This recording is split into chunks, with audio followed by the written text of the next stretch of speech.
Chaparro Moreno. Ella además, ya de ser doctora, es magíster en defensa de los derechos humanos y del derecho internacional humanitario ante organismos, tribunales y cortes internacionales de la Universidad Santo Tomás. También magíster en Derecho Público de la Universidad Complutense de Madrid, especialista en Derecho del Medio Ambiente de la Universidad Externado de Colombia, profesional en Derecho de la Universidad Nacional de Colombia. Nos acompaña también su director de tesis, el profesor Francisco Ortega, quien obtuvo su doctorado en la Universidad de Chicago en el 2000, donde se especializó en estudios coloniales latinoamericanos y teoría cultural crítica. Su principal foco de investigación ha sido la cultura política de finales del siglo XVIII y principios del XX en América Latina. Quiero contarles también quienes conformaron el jurado que evaluó el trabajo. 3 colegas: la profesora Carolina Vergel, docente investigadora del Departamento de Derecho Constitucional y doctora en Derecho, summa cum laude de la Universidad Osnabrück de la Escuela de Altos Estudios de Ciencias Sociales en Francia; la profesora Elizabeth Jelly, doctora en Sociología de la Universidad de Texas, y bueno, con amplia publicaciones y su línea de investigación en memoria, movimientos sociales, género, familia. La profesora Isabel Cristina Jaramillo, que también es abogada por honores de la Universidad de los Andes, doctora en leyes de la Escuela de Derecho de Harvard. Y contarles también con mucha felicidad que es nuestro segundo trabajo doctoral con mención laureada. Entonces, pues,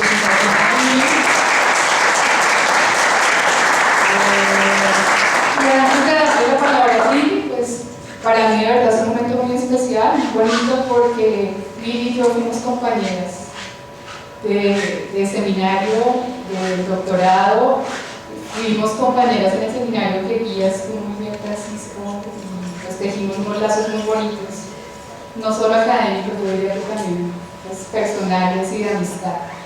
Y haber estado tanto en tu defensa como ahora en la presentación pública es un motivo de alegría para mí. Lili, entonces tienes pues una hora máxima, aunque puede ser menos, y para que nos cuentes quieres contarnos hoy aquí. Agradezco a quienes nos están acompañando, de verdad que es un momento especial para ella y para nosotros. Entonces, Lili, sí, una palabra. No, la verdad es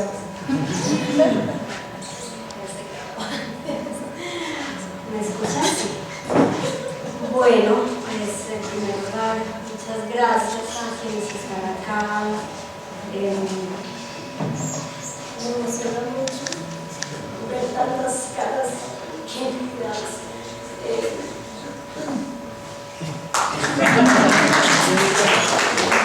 Y así fue todo el doctorado. Bueno, no, en primer lugar, que viva la protesta, aunque nos salga de programar esto muchas veces, muchas gracias a todas las personas que están acá. Yo me voy a tomar unos minutos para agradecer, porque esto es imposible sin una red enorme de gente querida. Entonces, bueno, en primer lugar, agradecer al doctorado en tanto las personas que lo conforman, a Luz Alexandra, Marcela, que la vi por ahí, pero también el doctorado en tanto proyecto y apuesta política de formación. Para mí fue muy importante el paso por la universidad, de nuevo pasar por el doctorado fue muy importante, me sirvió muchísimo para replantear muchas cosas y valoro profundamente una apuesta de formación interdisciplinar. Creo que tiene mucho sentido, o lo tuvo para mí. No están acá, pero no puedo dejar de mencionar a mis jurados, a Carolina Vergel, a la profe Elizabeth Jelly y a la profesora Isabel Cristina Jaramillo, por tomarse el tiempo para leerme y por sus observaciones que sin duda sirvieron para fortalecer un texto. A mis compañeros de clase que no están acá, pero los llevo en mi corazón por el paso que tuvimos en el doctorado, a las amigas y amigos, y otra vez un poco así, a las amigas y amigos que están acá, que soportan soportan en todos los sentidos de la palabra estos proyectos. Ay, soportan en todos los sentidos, ¿no? Dando olor a todos los días, y eso es imposible sin esa red de amistad. A mi familia que no está acá, pero está acá, a mi esposo, a mi hijo, y sin ninguna duda a mi director de tesis, absolutamente maravilloso, ¿no? Quiero agradecerle al profe por brindarme a lo largo de 8 largos años un espacio seguro para formarme en muchos sentidos, así que pues, muchas gracias, porque esto no sería posible.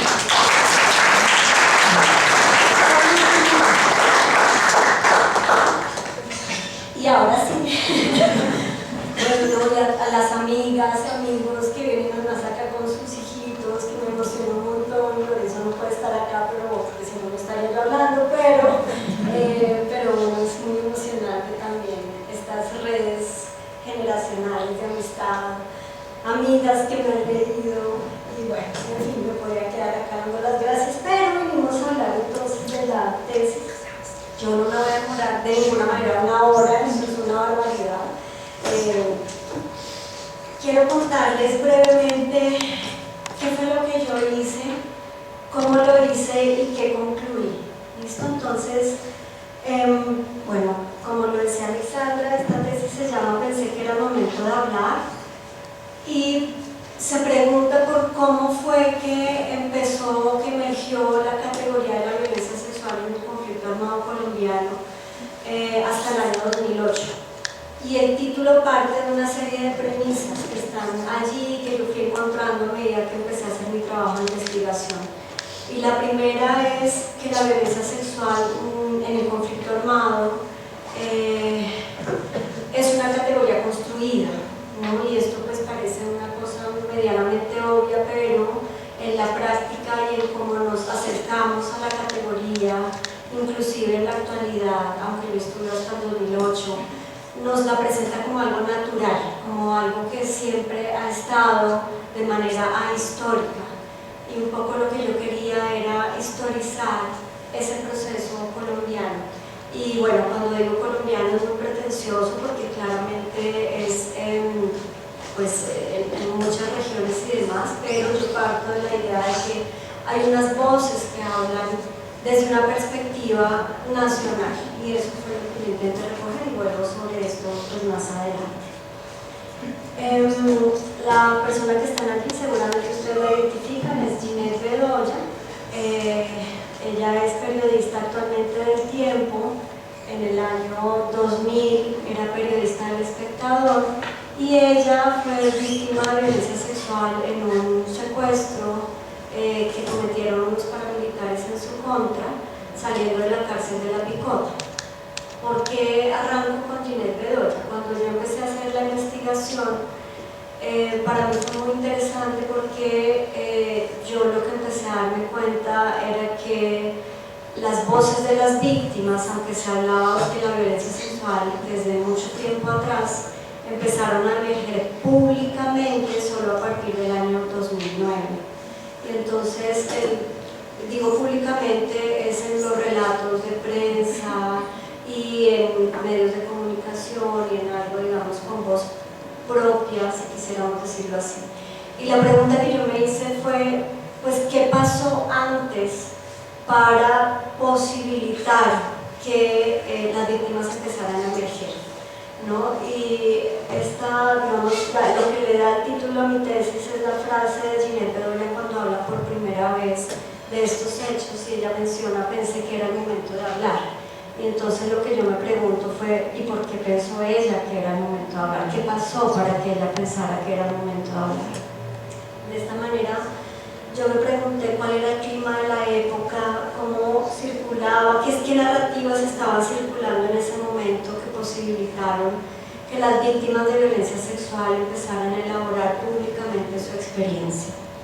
Así que la pregunta que orientó esta investigación fue cuáles fueron las condiciones para la emergencia de la categoría de la violencia sexual como un problema público en Colombia. Y esto es importante porque, ya profundizaré en ello más adelante, yo no quiero significar con esto que las víctimas no existieron sino hasta el año 2009.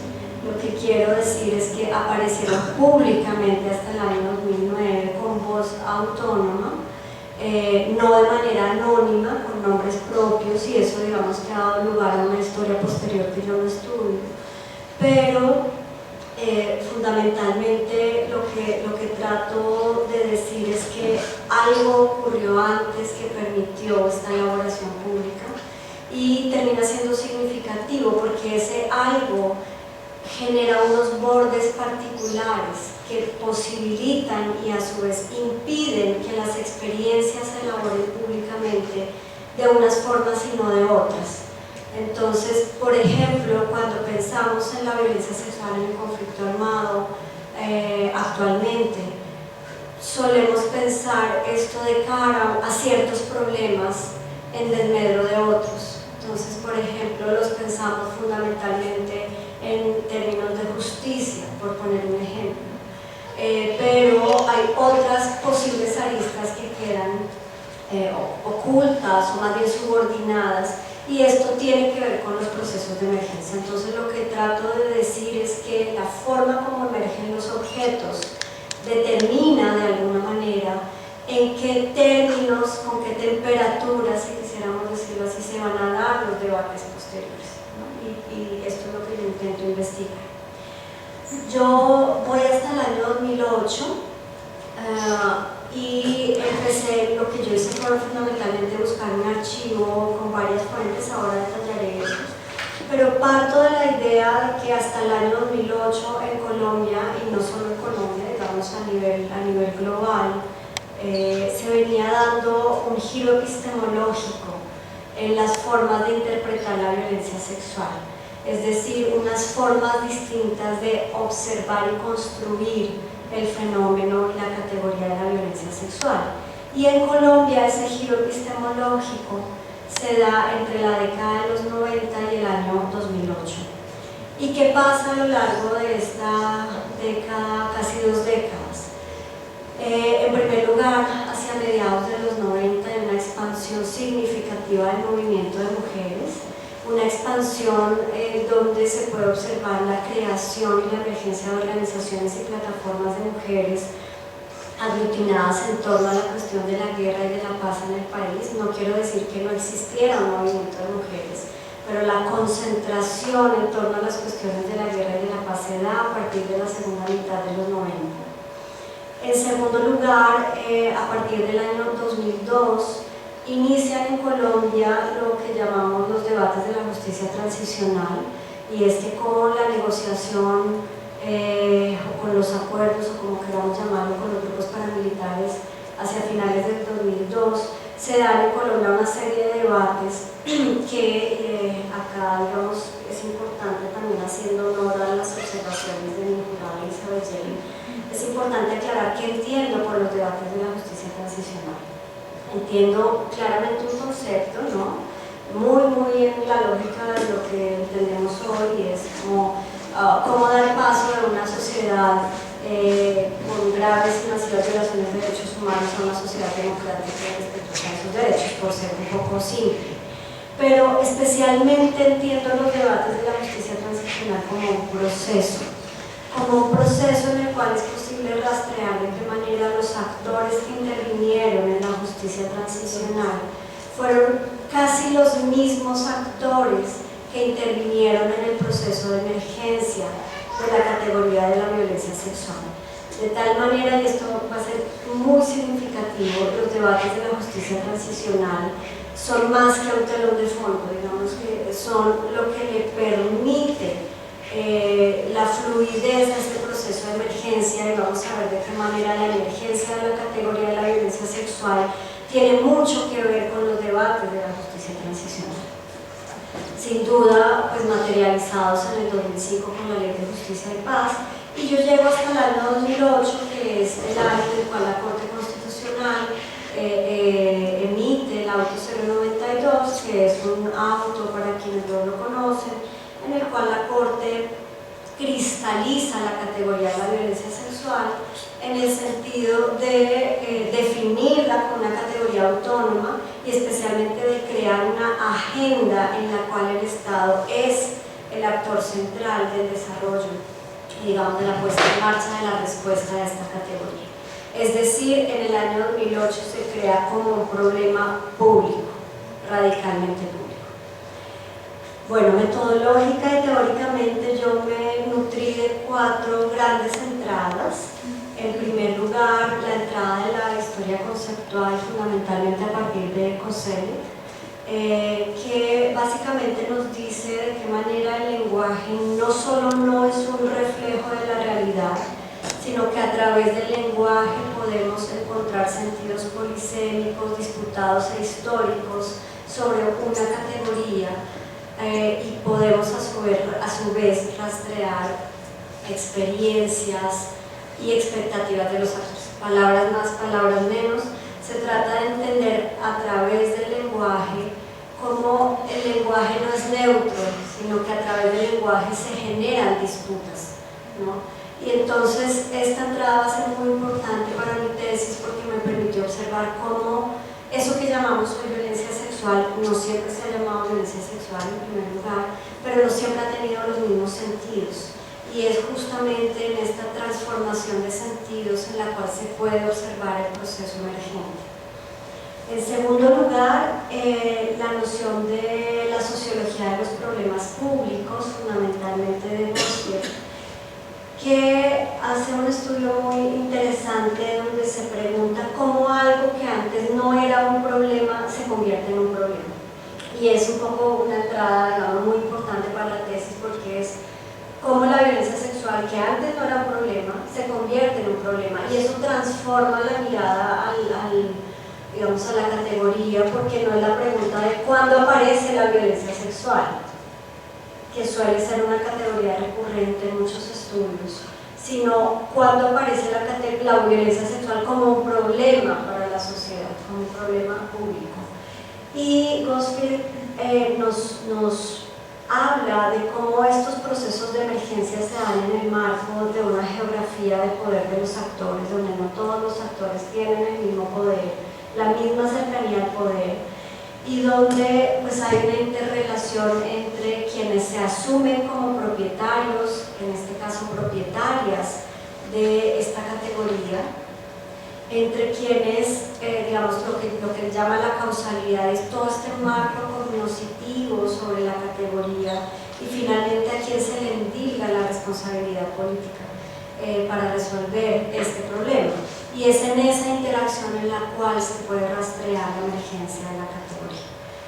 Sin duda, pues hay una entrada desde Foucault, desde el análisis genealógico y arqueológico de los procesos de emergencia, pero fundamentalmente acá lo que me interesa resaltar es cómo Foucault nos dice no es posible determinar un punto de emergencia concreto, porque las emergencias son el resultado de un estado de lucha de fuerzas donde actores se disputan unos contra otros y donde no es posible endilgar de una titularidad única a un actor sobre el problema. Y esto va a ser muy importante. El problema público de la violencia sexual no responde solamente a un actor, es el producto, es el resultado de la lucha de fuerzas entre distintos actores. Y esto, digamos, que va a ser importante, y creo que sigue siendo importante porque no es posible afirmar que esta categoría le pertenezca a un solo titular.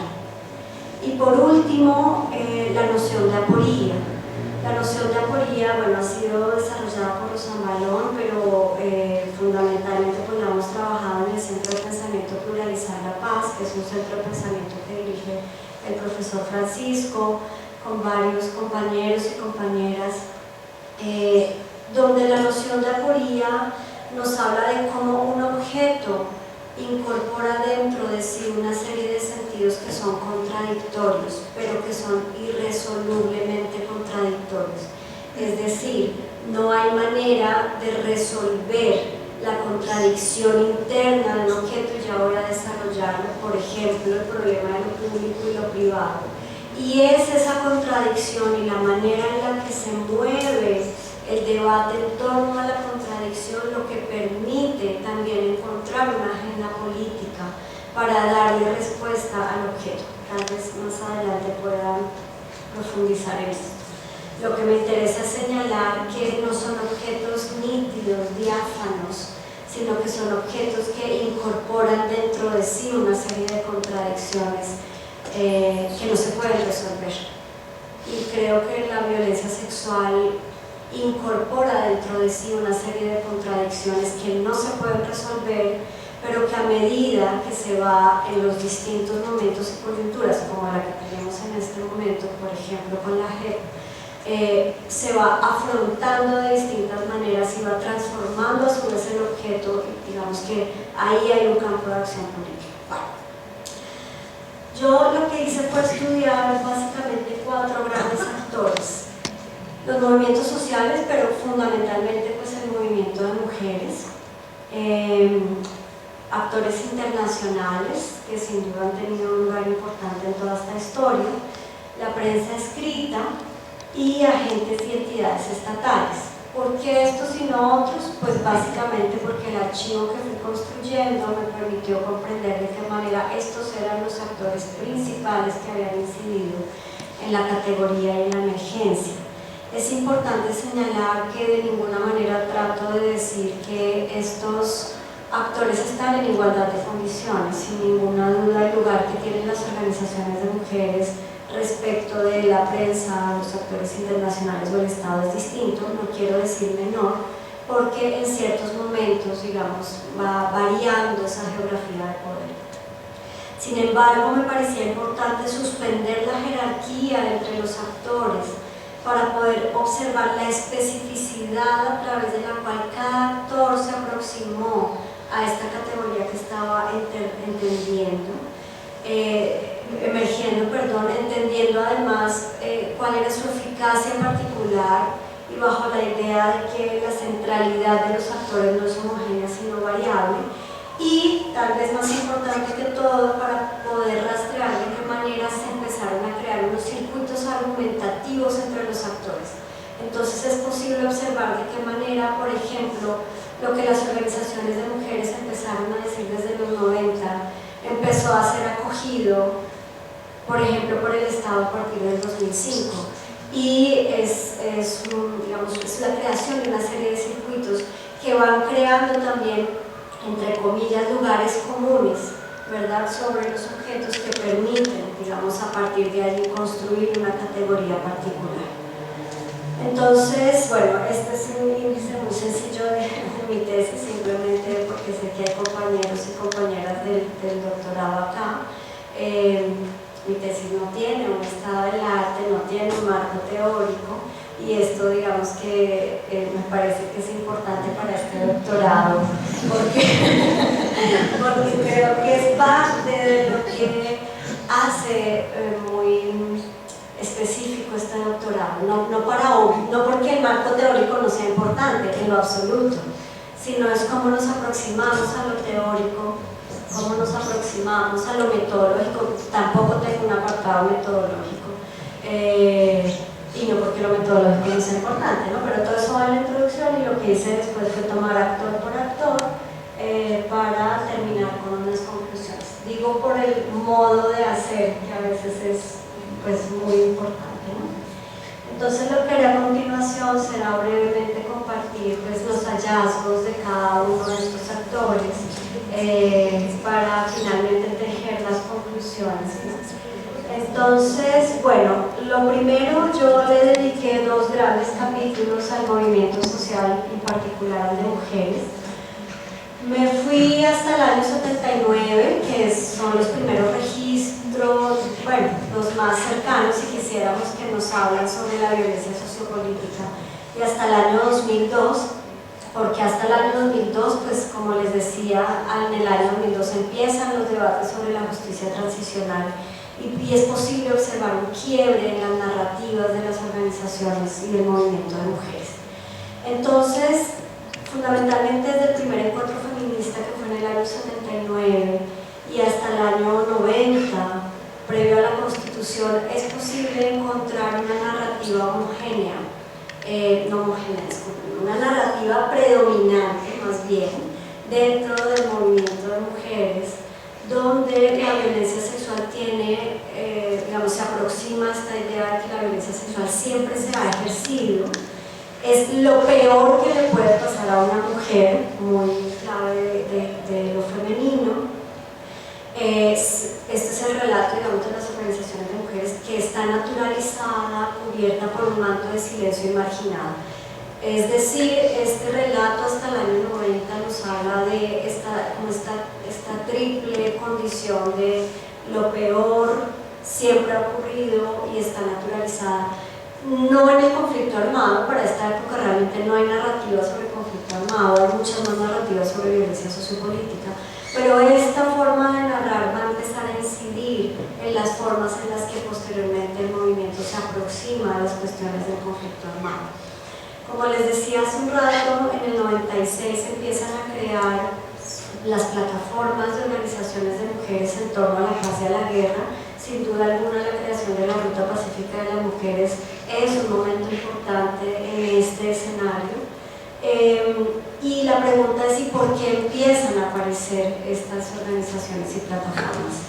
Para el año 96 se están tejiendo una serie de actividades en torno a la búsqueda de acuerdos con las guerrillas, ya se habían dado algunos, pero claramente el movimiento de mujeres siempre fue un actor relegado dentro de esta causa del movimiento por la paz.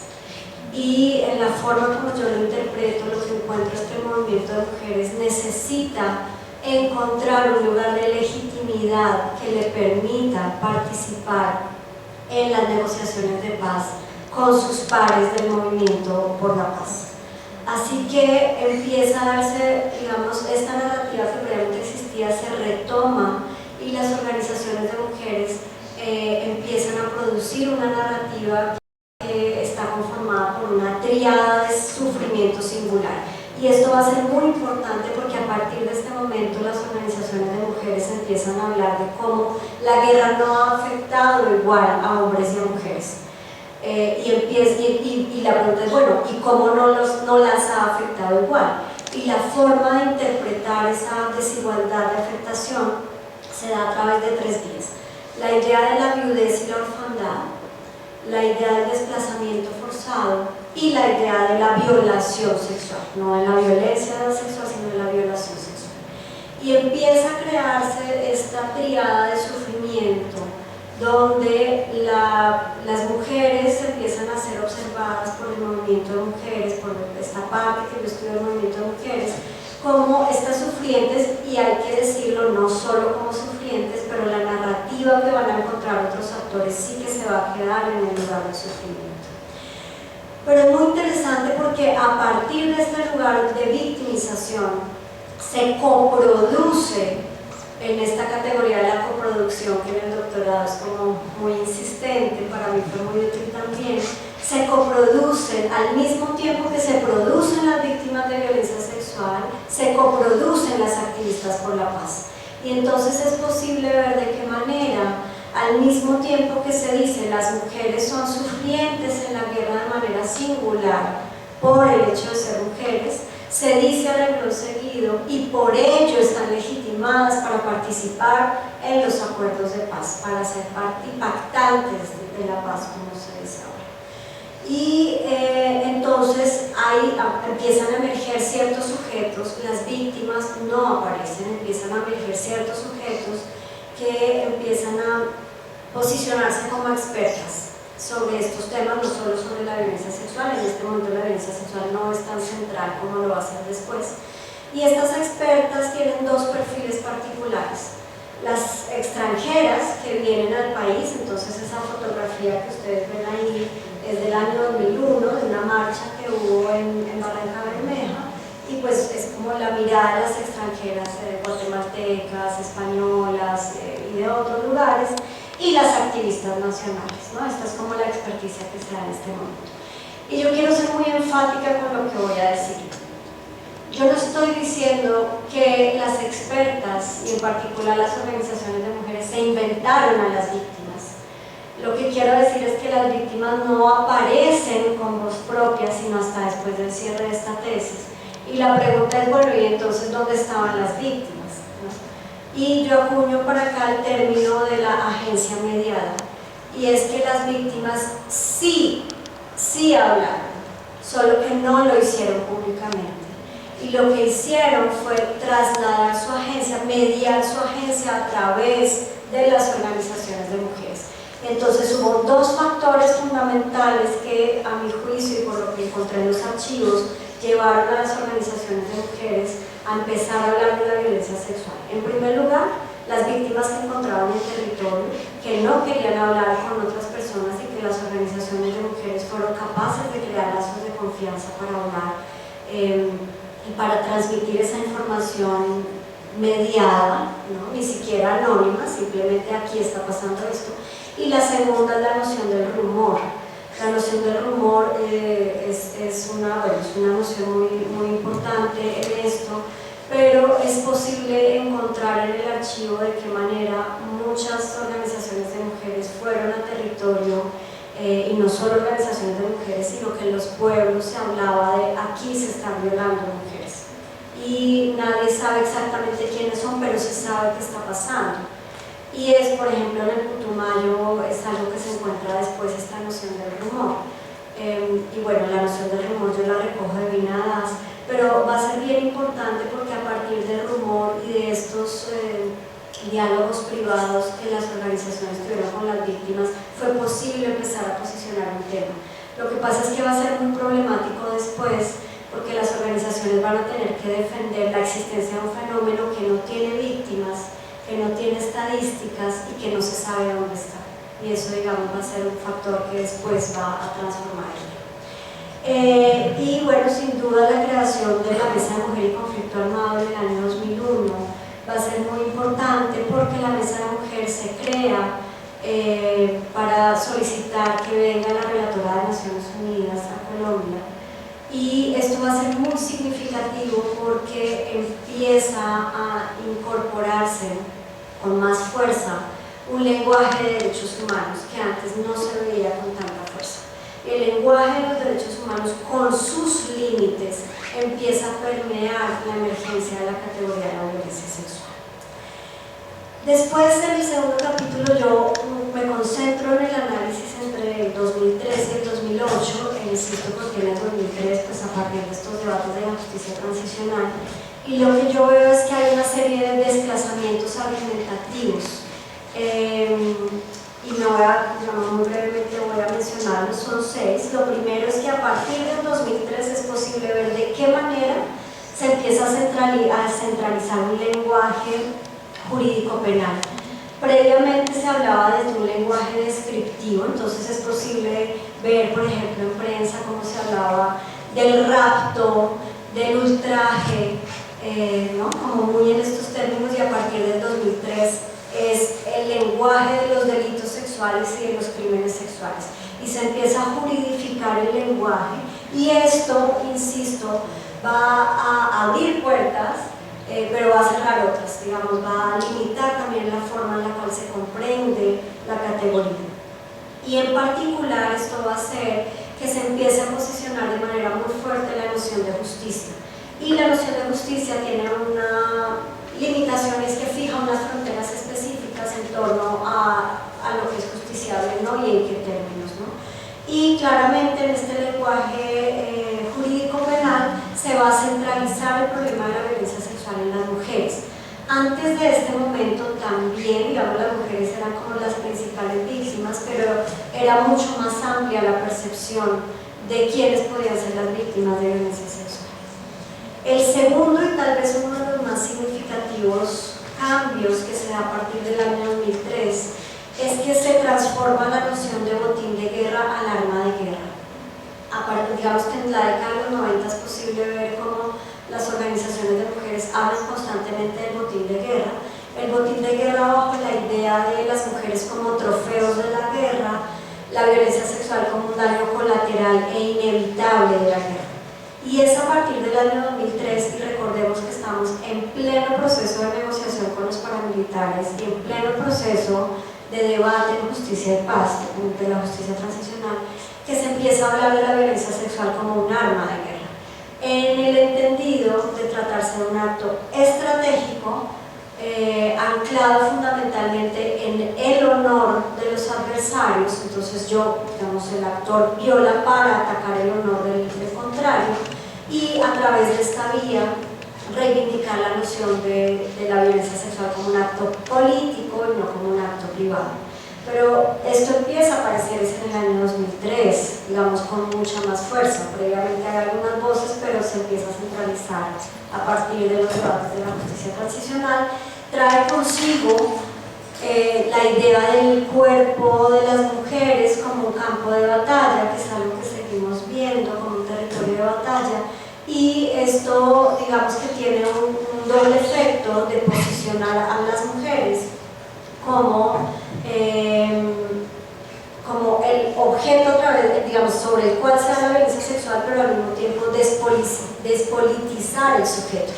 Es decir, centralizar la violencia sexual en el cuerpo como territorio de batalla, objetiviza el cuerpo femenino y despolitiza el sujeto femenino. Y esta es una de las aporías que yo encuentro, digamos, que es permanente, es una tensión que se sigue dando de cómo me enfrento yo al cuerpo versus al sujeto, ¿no? Ahí hay una tensión permanente.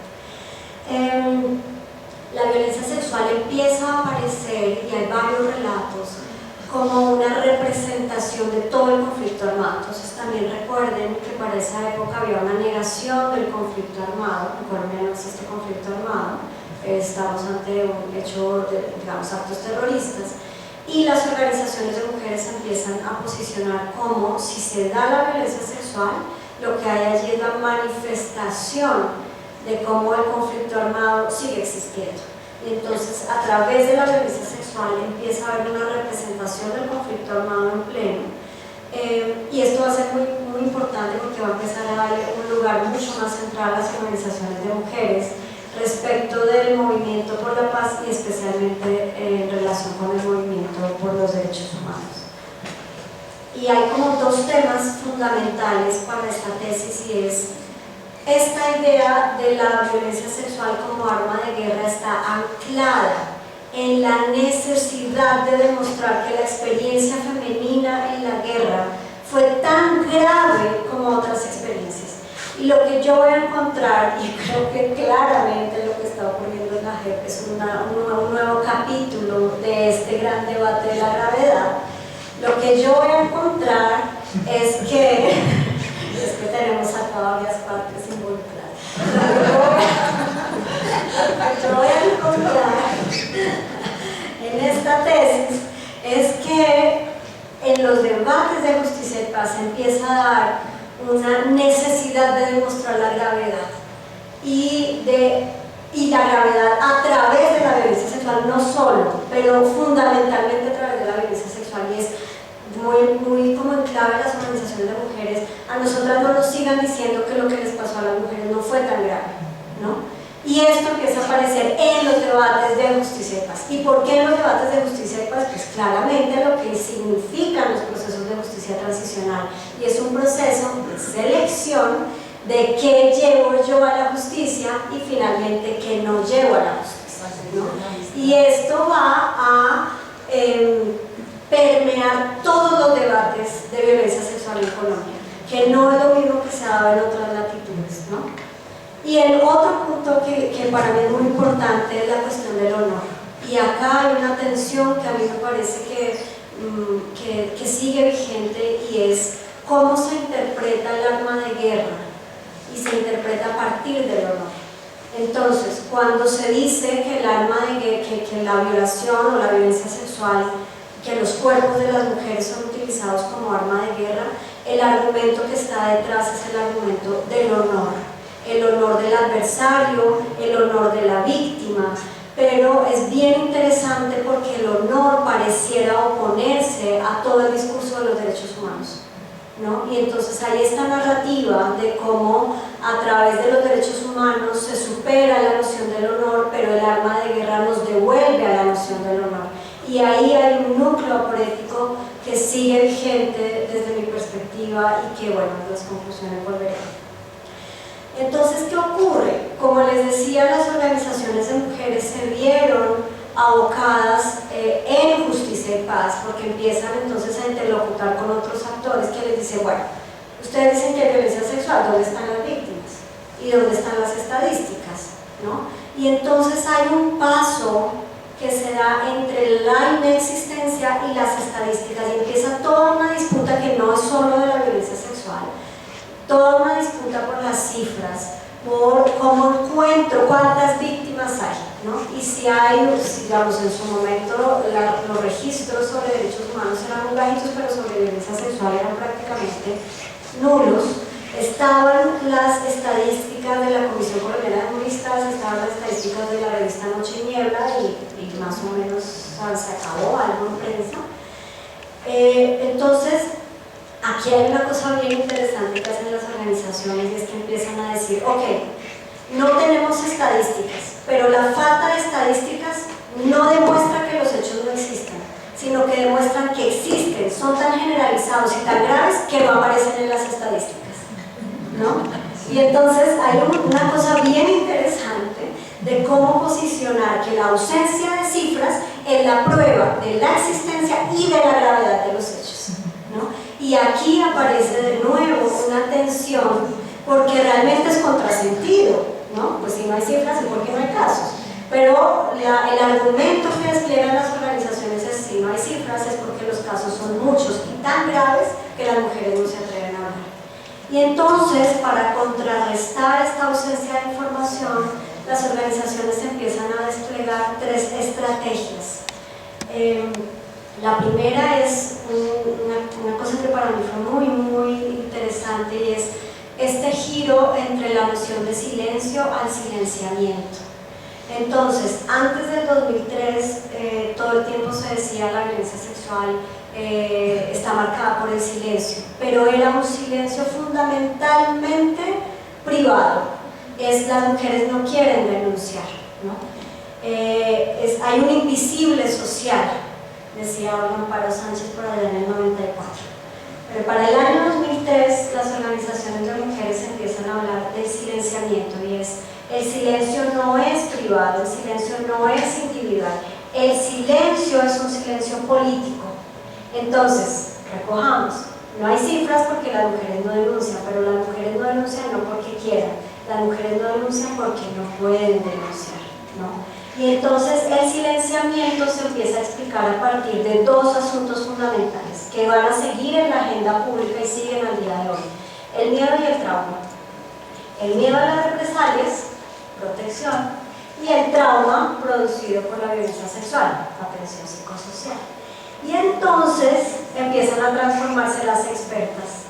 Las expertas dejan de ser las extranjeras y las activistas, y se concentra la experticia en las abogadas y en las psicólogas, ¿no? ¿Y qué pasa? Que el miedo y el silencio dejan de ser subjetivos, pasan a ser políticos, y una prueba más del carácter estratégico de la violencia sexual en la guerra, ¿no?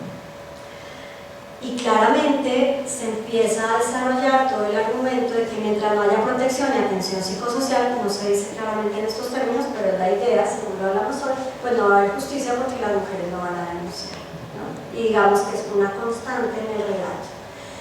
La segunda estrategia es el paso de la ausencia al anonimato. Entonces empezamos a ver, especialmente en los informes de la Mesa de Mujer y Conflicto Armado, pero no solo, después aparecen otras organizaciones también con informes, pasar de no tener casos, simplemente una narrativa general, a empezar a hablar con casos anónimos. Y entonces empiezan a aparecer casos con seudónimo, casos donde no se identifica claramente un lugar y un momento, pero digamos que es mucho más tangible la idea de que las organizaciones no se estaban inventando, como en efecto nunca lo hicieron, estos hechos, ¿no? Y esta idea de los casos está muy ligada a una lógica de los derechos humanos, donde el caso se vuelve un mecanismo de incidencia ante el Estado y ante la comunidad internacional, y empiezan a aparecer toda una serie de estrategias del movimiento para recopilar casos, ¿no? La guía de la Mesa de Mujer y Conflicto, para el año 2008 sale la guía de humanas, bueno, en fin, hay Y el último elemento que cambia a partir del año 2003 es este giro entre la continuidad y el continuum de las violencias. Entonces, hasta el año 2003 lo que había era la idea de que las violencias eran parte del ciclo vital de las mujeres, pero la forma como se interpretaba era bien llamativo, era lo que pasa en la guerra afecta a las mujeres en lo cotidiano, ¿no? Y a partir del año 2003 se transforma esa idea del continuum de la guerra afectando lo cotidiano a cómo, al continuum, propiamente como lo entendemos hoy, y es cómo la guerra se entiende a partir de lo cotidiano.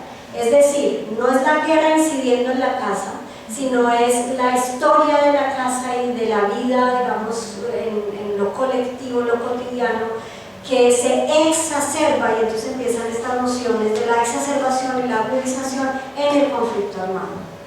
Y empieza un borramiento entre lo público y lo privado, ¿no? Que va a ser bien importante, y digamos que hay un cierre del ciclo. Entonces lo cotidiano afecta a la guerra a su vez afecta lo que pasa después de la desmovilización, y todo este ciclo lo cierra la noción de la impunidad.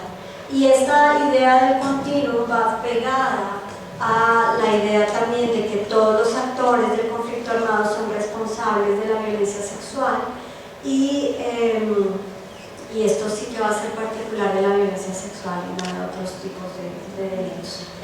Bien, hasta ahí llego, digamos, con las organizaciones de mujeres. Yo no me voy a detener tanto en el campo internacional, simplemente señalar que el giro epistemológico que se da en Colombia pues no es exclusivo del caso colombiano, aunque sí hay una experiencia particular local, pero efectivamente hay un giro global que reinterpretaba la idea del honor y del carácter incidental de la violencia sexual.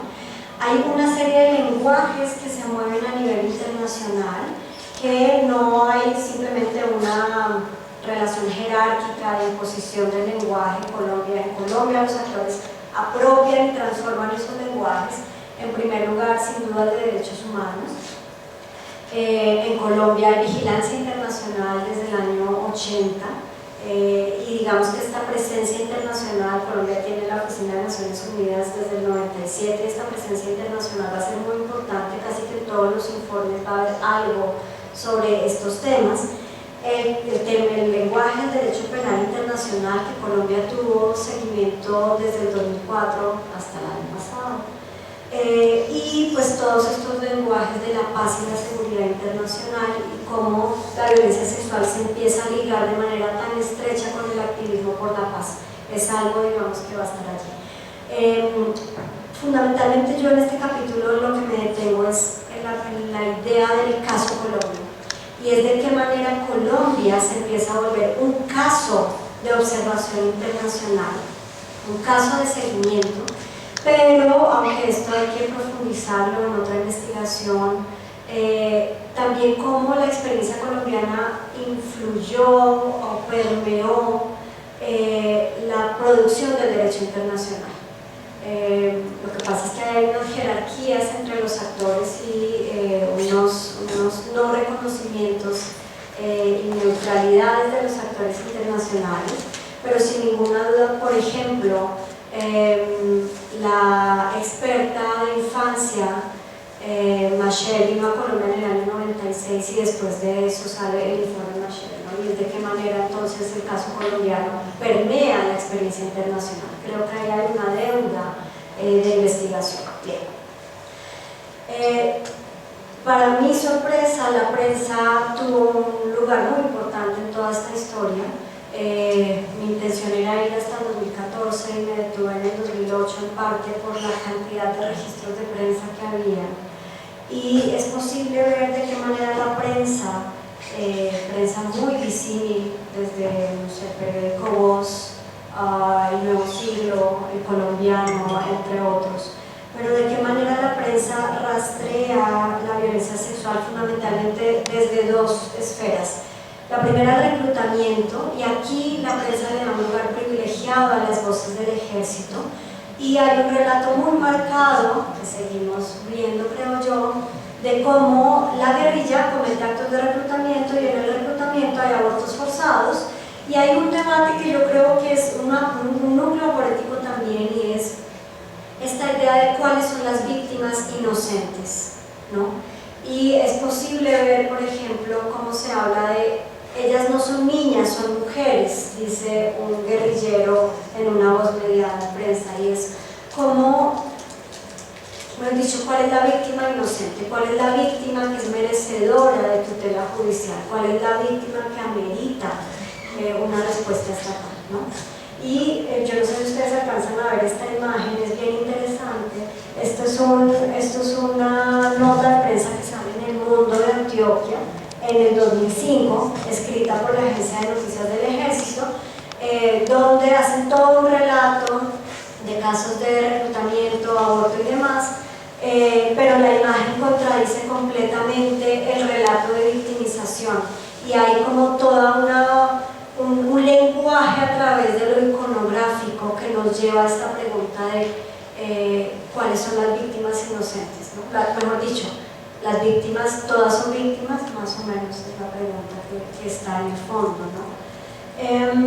Y el otro, que es como el gran espacio de la prensa, es el relato de mujeres víctimas civiles. Acá, sin duda alguna, hay un lugar de incidencia de las organizaciones de mujeres en prensa muy importante.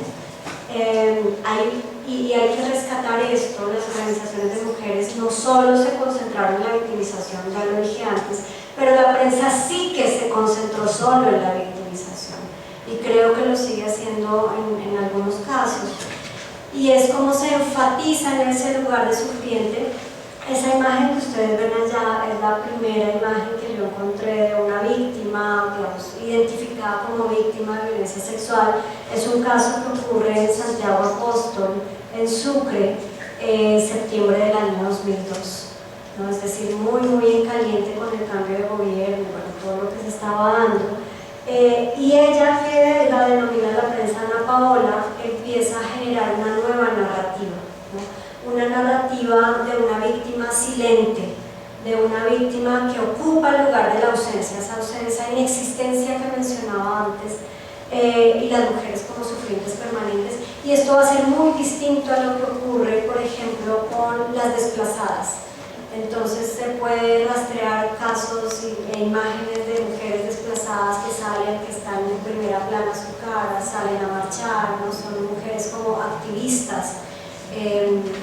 En cambio, la víctima de violencia sexual es esta imagen muy arquetípica, digamos, de lo virginal también, si quisiéramos decirlo de esa manera.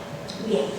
Y por último, pues yo me concentro en el Estado. Estudié fundamentalmente 3 escenarios del Estado, que eran los que las fuentes me arrojaban como los prioritarios. Un tema de diagnóstico, otro de los delitos, y un último de la atención humanitaria y la atención integral. Entonces, en cuanto a diagnóstico, sin duda medicina legal ocupó un lugar muy importante en todas estas narrativas de la violencia sexual. Las organizaciones de mujeres empezaron a estudiar los informes de medicina legal, las cifras de medicina legal, y aquí hay algo que Gottfried, de la sociología de los problemas públicos, trae, es esta estética científica, ¿no? Y es esta idea de cómo yo presento información objetiva para hacer evidente algo que siempre ha estado, pero que no se había visto, ¿no? Y esto va a pegarse con este argumento de la violencia sexual, siempre ha ocurrido, solo que no habíamos podido verlo. Y el trabajo que hace medicina legal de crear un diagnóstico, digamos que va a ser muy importante para todos los actores, organismos internacionales, agentes del Estado, distintos a medicina legal, por supuesto, organizaciones de mujeres, van a utilizar de distintas maneras las cifras de medicina legal. Entonces, por ejemplo, esta idea del continuum de las violencias casi que es una interpretación de las cifras de medicina legal. En segundo lugar, la noción de los delitos. Y aquí, bueno, yo esto lo dejé en pie de página, pero como estamos en este espacio más informal, no quiero dejar de decirlo. Yo empecé a preguntarme, ¿cuándo la violencia sexual se volvió un delito? La violencia sexual en el conflicto armado. Y se volvió un delito en el 2000. Y entonces fui a la Biblioteca del Congreso, que es un desastre total en esto, el Código Penal por lo menos, del 2000. Y me encontré con que esto fue aprobado a pupitrazo, nadie sabe muy bien por qué, y es parte, digamos, de lo que creo que habría que ser investigado posteriormente. Pero ¿por qué traigo a colación esto? Porque a veces hay ciertas anomalías. En el año 2000 realmente se hablaba muy poco de la violencia sexual en el conflicto armado. Y hay una suerte de anomalías que empiezan a permear pues, estos sistemas. Se da la aprobación del Código Penal, insisto, nunca hubo un debate en ello, pero el que estuviera en el Código Penal empezó a marcar una pauta para lo que pasaría después. ¿Qué fue lo que pasó después? Justicia y paz. Y hay unos grandísimos debates, y aquí es donde creo yo que se empieza a solidificar mucho más la categoría de la violencia sexual, y es en los debates de la violencia sexual. Las organizaciones de mujeres empiezan a intervenir en esos debates, otras entidades del Estado, digamos, es posible ver, por ejemplo, la Oficina de Naciones Unidas interviniendo y hablando de la violencia sexual. Y claro, la voluntad, lo que yo entiendo de las organizaciones de mujeres es que no había una intención de centralizar como después ocurrió la violencia sexual. Pero lo que sí es posible ver es que casi que el único ejemplo sobre este sufrimiento generalizado era la violencia sexual, ¿no?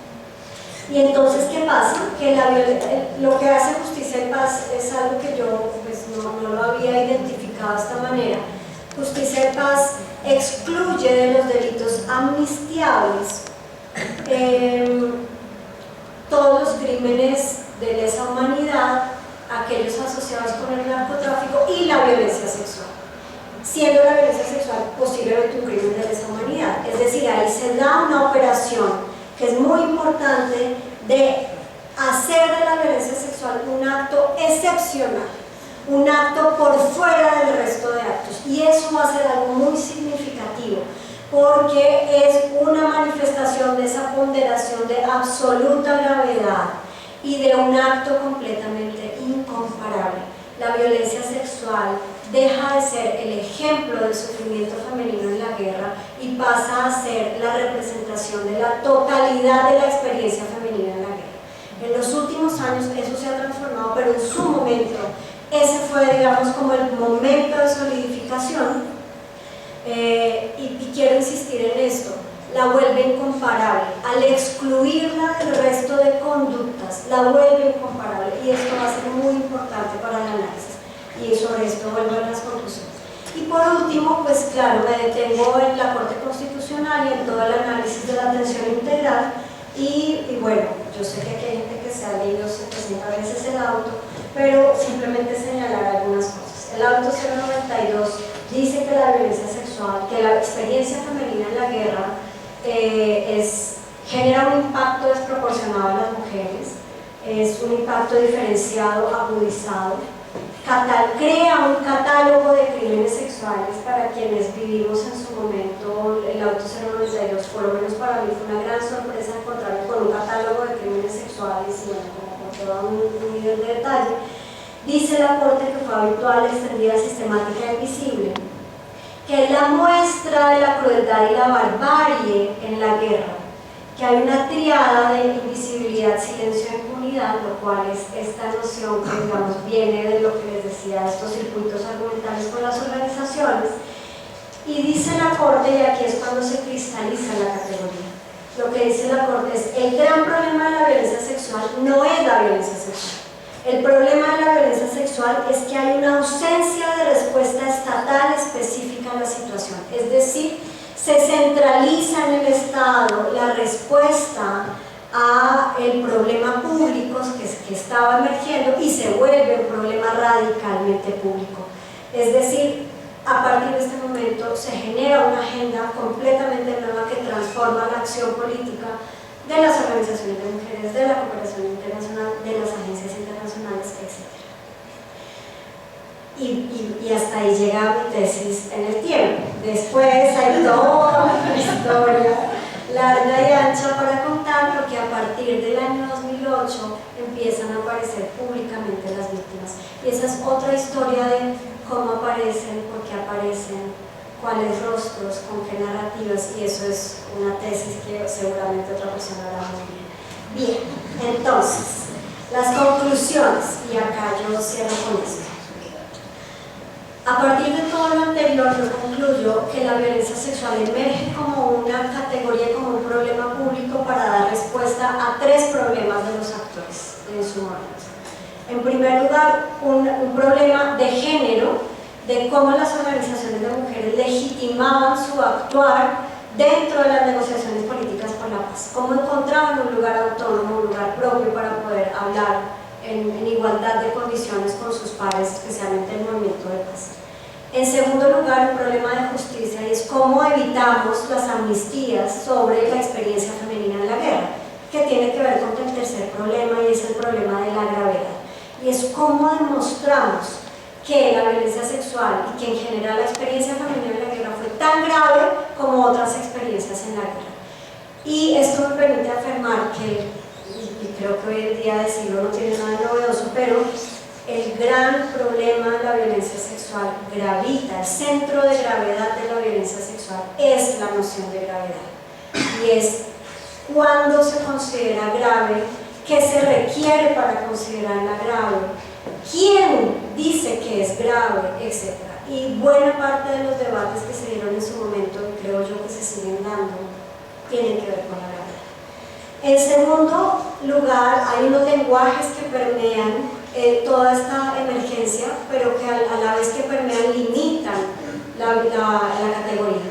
Sin duda los derechos humanos, los que mencioné, con unos desplazamientos argumentativos, pero esto es bien importante porque, por ejemplo, no sé, en algunos países de África el problema no es la justicia, sino la salud sexual, la salud reproductiva, ¿no? Entonces, el tener unos lenguajes concretos posibilita, pero a su vez restringe la posibilidad de pensar de otras maneras la categoría de la violencia sexual. En tercer lugar, los usos.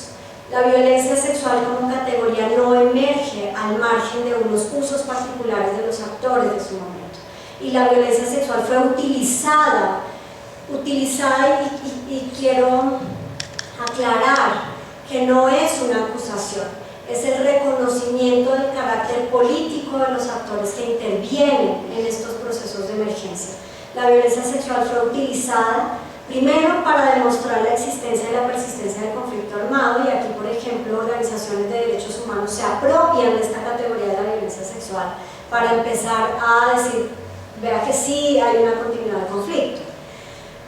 Fue utilizada como un recurso emocional de propaganda para hacer la guerra, y es posible ver voces, por ejemplo, del ejército, aquí sí que falta la investigación, por también un tema de fuentes, pero creo que en el tiempo más reciente es posible observar otros actores armados de cómo se legitima hacer la guerra por la existencia de la violencia sexual, y esto sí que tiene que ver con la noción del honor. En tercer lugar, también como un mecanismo para posicionarse en el proceso de paz con los paramilitares. Por otro lado, al mismo tiempo que emerge la categoría de la violencia sexual, se producen y se coproducen unos sujetos particulares. Sin duda, el sujeto de expertas, que ya les he contado cómo pasa de una cosa muy general, un sujeto muy general, a un sujeto muy determinado en las abogadas, en las psicólogas, creo que eso se mantiene. Hay una reconfiguración del movimiento de mujeres a partir de la violencia sexual. Creo también que el Estado se reconfigura, la Defensoría del Pueblo se reconfigura, y otras entidades se reconfiguran a partir de la emergencia de la categoría de la violencia sexual. Pero hay unos sujetos que no aparecieron en su momento, y me parece muy importante señalar: no aparecen los victimarios, no aparecen como aparecen en otros delitos quiénes fueron los que cometieron estos actos. Y entonces esta idea, que yo no digo que no sea cierta, pero la idea de que todos los actores son responsables, aunque creo que todos los actores son responsables, ha tendido a opacar la emergencia del sujeto victimario. y creo que eso es algo que es posible que siga ocurriendo, bueno, requeriríamos otra investigación. Pero también para su momento, y esto creo que ha cambiado posteriormente, no apareció esta idea de la sociedad como campo de escucha. Creo que esto es una idea que ha venido apareciendo en los últimos años, pero hasta el año 2008 la sociedad era inexistente, esta idea de la sociedad como un lugar que requería escuchar, ¿no? Y bueno, claramente hay unos efectos. El efecto del desplazamiento a lo judicial y a lo probatorio como el eje central de debate sobre la violencia sexual, y ese sí que sigue siendo el escenario. En segundo lugar, esto no es nada, digamos, nuevo que yo estoy diciendo, es la jerarquización de las violencias. La violencia, digamos, la forma como emergió la violencia sexual tendió y sigue tendiendo, a mi juicio, a jerarquizar las violencias, a opacar otras violencias y a opacar otras formas de violencia sexual que se consideran más legítimas respecto de otras. Entonces, la violencia sexual pública que se enmarca en una masacre es considerada, o en su momento lo fue, mucho más legítima que la que se da en el marco de una relación afectiva con un actor armado, ¿no? Y esto es parte de la forma como emergió el proceso, la categoría. Y por último, pues creo yo que hay un efecto de excepcionalidad, y es de ubicar la violencia sexual por fuera del resto de las violencias. Y eso puede tener consecuencias particulares que hasta el 2008, que fue lo que estudié, pues la gran consecuencia fue la representación total de la experiencia femenina, solo que creo que posteriormente y en el momento actual esto, como es también parte de un núcleo poético, pues empieza a tomar otros matices. Bien, para concluir entonces, y vuelvo a esta noción de aporía, recuerden ustedes esta idea de elementos contradictorios que componen un objeto, pero que no se resuelven, sino que en el marco de la intención de resolverlo va transformando el objeto. Yo encuentro que hay como dos grandes aporías. La primera es esta distinción entre lo público y lo privado, y es cómo hay una fuerte tendencia a asociar lo público como lo político, y aquí aparece la noción de lo estratégico, y lo privado como lo no político, ¿no? Y entonces en esa tensión de lo público y lo privado hay una serie de disputas, por ejemplo, entre la necesidad de intervenir y de propiciar narrativas públicas sobre la violencia sexual, las mujeres deben denunciar, ¿no? Versus, y esto es Elizabeth Yelin aquí, cómo recuperamos la intimidad y la privacidad de la víctima en una experiencia que lo que hizo fue romper con esa intimidad y esa privacidad, ¿no? Y claramente esto no tiene una respuesta, y es en la forma en la que se busca la respuesta a esta tensión la que se va dando una transformación del objeto. El segundo es una tensión muy fuerte asociada a la anterior entre el silencio y la acción pública. Por un lado, cuando las organizaciones nos hablan del silenciamiento, nos invitan a la acción pública para transformar esas condiciones de miedo y de trauma que impiden la denuncia, ¿verdad? Pero al mismo tiempo, la forma como emerge la violencia sexual nos demanda un sujeto particular, un sujeto que debe existir en el silencio como prueba de la gravedad. Entonces, por un lado, hay una exigencia de hacer público, pero por otro lado, la credibilidad depende, la credibilidad y la noción de gravedad depende de que el sujeto se mantenga silenciado, ¿no? Por otra parte, la víctima está en una permanente disyuntiva, y quienes acompañan a la víctima también, ¿no? Porque entonces, si yo desplazo el silencio, cuestiono la gravedad, porque la gravedad se ancla en el silencio, ¿no? Y si yo cuestiono la gravedad, entonces le quito el fundamento a la acción pública, le quito el soporte a la acción pública. Y entonces víctimas y activistas están en una permanente disyuntiva. La víctima entre amoldarse a la imagen de sufrimiento o no amoldarse a ella, pero poner en cuestión la gravedad del hecho, ¿no? Y es esta idea de un modelo de víctima. Y las activistas entre acompañar y propiciar víctimas empoderadas versus demostrar la gravedad de los hechos, ¿no? Y aquí hay una tensión y aquí, bueno, aquí hay una tensión. El otro gran tema es el problema entre la libertad y el honor. Y entonces les decía yo, la narrativa de los derechos humanos nos dicen que la violencia sexual se observa desde la libertad y la dignidad, ¿no? Y entonces la violencia sexual es una afrenta a la libertad de decidir con quién quiero estar.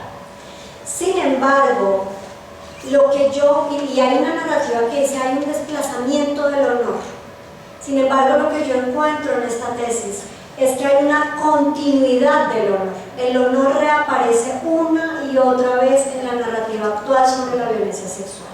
Entonces, hay una continuidad del honor porque el honor nos habla de la honestidad de la víctima, ¿verdad? Y hay un problema con la libertad. ¿Por qué? Porque la libertad, por un lado nos dice, a la víctima se le afecta la libertad, pero por otro lado la libertad nos habla de un sujeto que es un agente con plena capacidad de consentir un acto. Entonces yo entro en una disputa cuando hablo de la libertad, porque la libertad pone en entredicho a la víctima. Y esto sí que se transfiere al plano de lo judicial. Porque entonces la libertad me demanda la prueba de la resistencia, es decir, yo estoy diciendo, tengo una víctima que es libre y se le afectó su libertad, pero como es libre pudo resistirse, entonces demuéstreme que resistió, ¿no?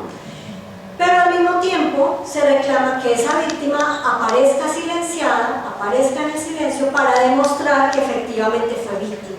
Y entonces el aparato judicial reproduce una y otra vez el problema de la libertad. Digamos, la libertad tiene un problema al trasladarlo al plano judicial, porque al hablar de un agente político con capacidad de resistirse, me está demandando una resistencia en la víctima que además la forma como ha emergido el problema me lleva a demandar a una víctima silenciada que no puede probar su resistencia. Y claramente el honor, un honor persistente, resignificado, cuando se habla de la vergüenza de las víctimas, de una reputación que se afecta, se está hablando de un honor de la víctima.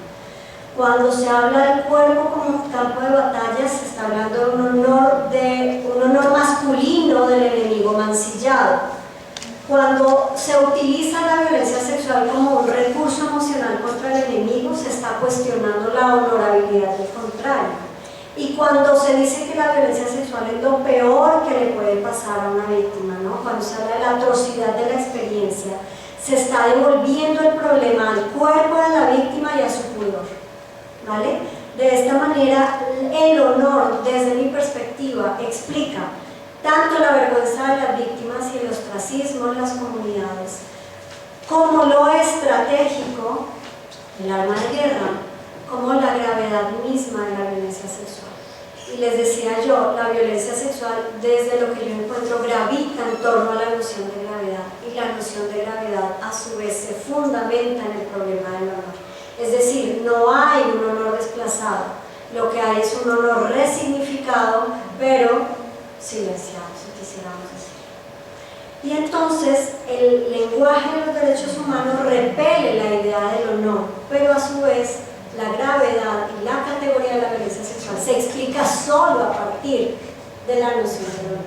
Y aquí hay un núcleo político. Y para terminar, quiero señalar que la forma como emergió la violencia sexual en Colombia nos ha llevado a ponerla en un lugar incuestionable y excepcional.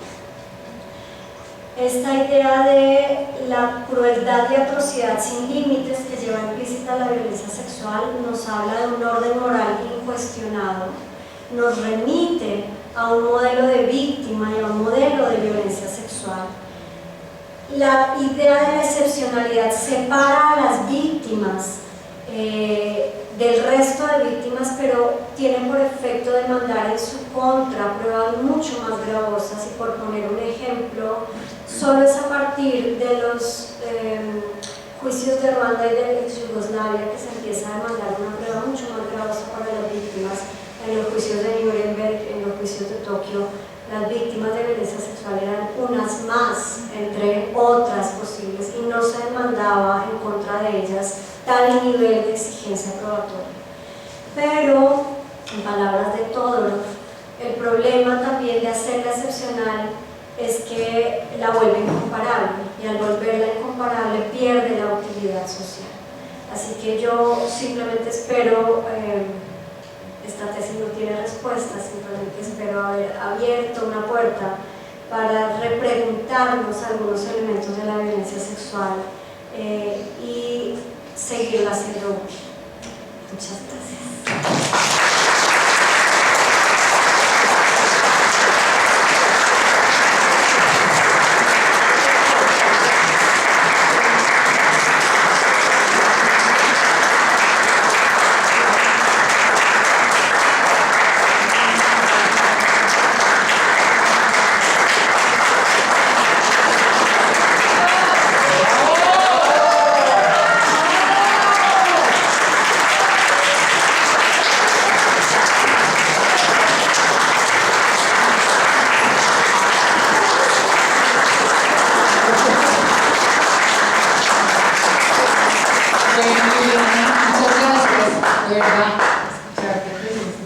Casi me demoró una hora. No, te demoraste una hora.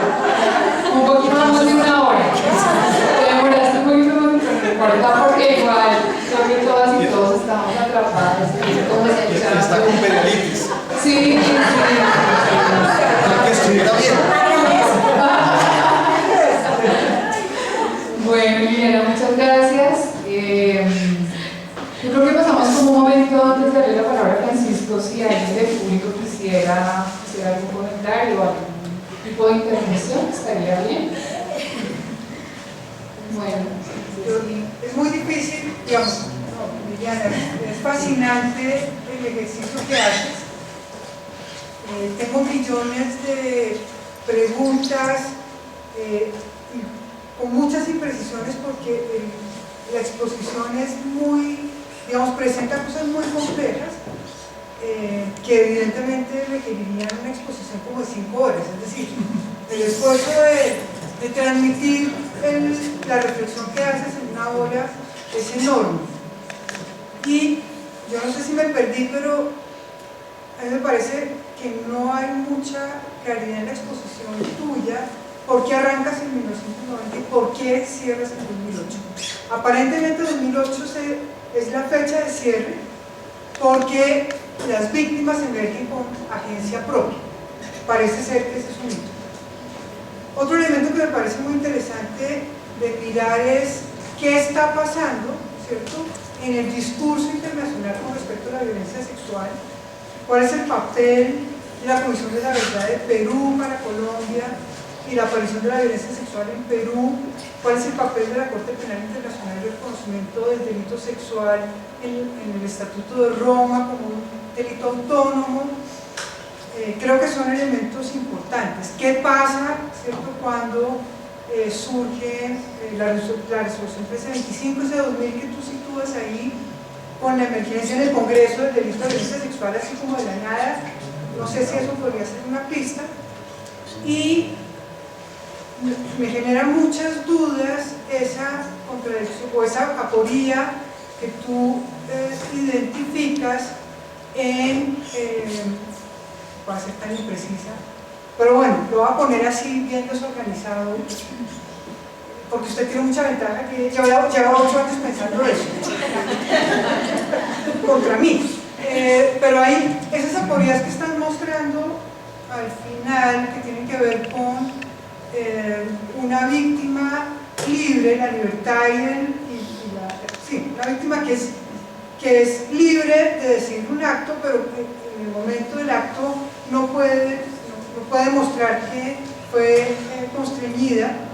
A mí me parece que ahí haces un ejercicio en el que desconoces la historia de la víctima, ¿no? Es decir, que una cosa es que yo después me empodere para hablar sobre los hechos y otra cosa es que yo no pueda evitar un hecho. Como que metes todo en el mismo segundo, el segundo de la violación o el segundo de la violencia sexual. Y esa víctima pues tiene una cronología personal que no se limita al momento de la acción en la que fue víctima, ¿cierto? Es más, ese sujeto no es víctima per se, ¿cierto? No lo era antes, lo fue en ese momento y posteriormente va a dejar de serlo cuando se constituya como sobreviviente, si forma parte del discurso en el que se reconoce como sobreviviente, o cuando esa víctima es reparada por el Estado, que es lo que más me gusta a mí, ¿cierto? No hablar de sobreviviente, sino de mujer reparada, pero es una opción política personal. Y tienes la otra, que es ese famoso honor, como si el honor, o sea, tú dices el honor no sale desplazado, seguramente estoy simplificando mucho un argumento que tú presentas de una manera más compleja, y es que una cosa es el sentido cultural de la violencia sexual, ¿cierto?, que recoge un corpus de la cultura, y los derechos humanos que forman parte también de la cultura, pero que se construyen en una idea de sujeto individual que tiene unos derechos, y que digamos que en ese sentido hoy el Estatuto de Roma, ¿cierto?, permite decir que esa víctima lo fue no porque hayan vulnerado su honor o el honor de su compañero o el honor de la comunidad, sino hay una afectación a ese individuo. Pero eso no desaparece el valor cultural de la violencia sexual. Digamos, los derechos humanos no anulan la construcción cultural, entran a ubicar otro discurso que funciona en paralelo con pues, la cultura que dice que si a uno la violan es responsable de esa violación o afectan su honor, etc. Entonces son como reacciones. Esa tesis toca, me la tienen que mandar para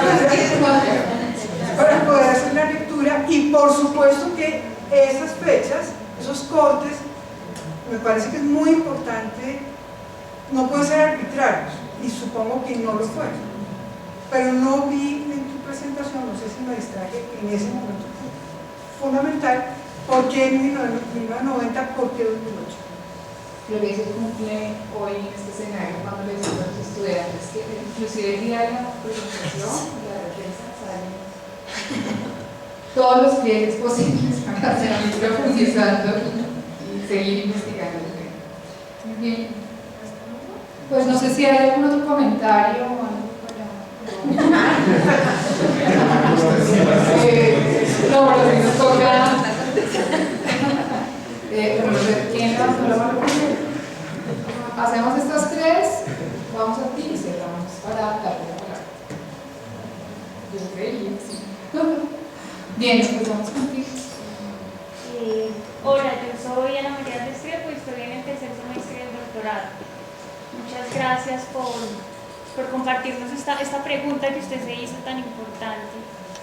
Y entonces mi pregunta va por otro lado, distinto al tema, no más bien como al proceso, justamente porque estamos como en este proceso de elaboración del proyecto, pero además porque siento que este doctorado nos permite hacernos estas preguntas poniéndonos a nosotros también ahí. Entonces yo quería más conocer como del proceso y como de los resultados también como epistemológicos suyos, como de todo eso que pasó, no solo en términos de que conozcamos aquí el resultado de la categoría y esto, sino también como desde esas preguntas iniciales del proyecto que supongo que cambió mucho, yo espero que el mío también cambiará. Como pensar en todo, como conocer un poco más como de esa experiencia, justamente porque creo que en toda esta reflexión interdisciplinar y transdisciplinar también estamos pensando en esa transformación de cómo hacemos este tipo de investigaciones, además que supongo que por el tema también hubo una carga emocional dura ahí en el hacer esta investigación. No necesariamente quería hacer una pregunta, sino como podría comentar como mil cosas, pero una vez que ahora con esta pregunta de los límites temporales,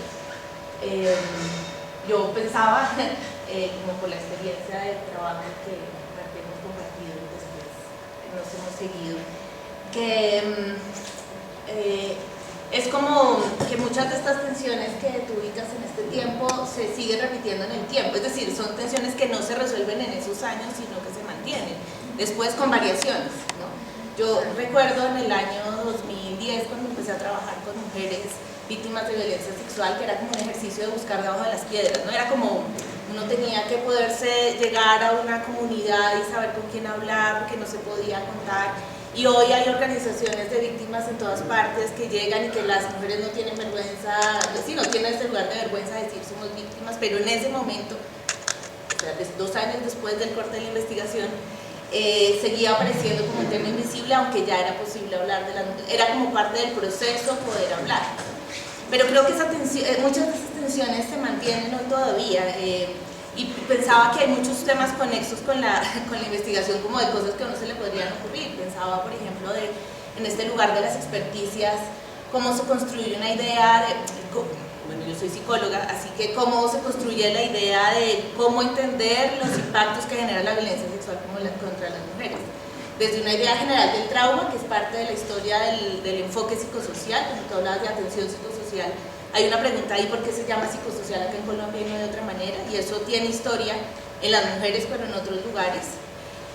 Y también cómo se construye la experticia en acompañar esto, ¿no? Es como, si hay que hablar de violencia sexual, tiene que haber unas mujeres que somos muy expertas en estos temas porque sabemos cosas que otros no, y que si eso que otros no saben hace daño, ¿no? Y entonces va del trauma a la comprensión situada, la comprensión feminista de la elaboración del sufrimiento. Creo que ese es otro tema.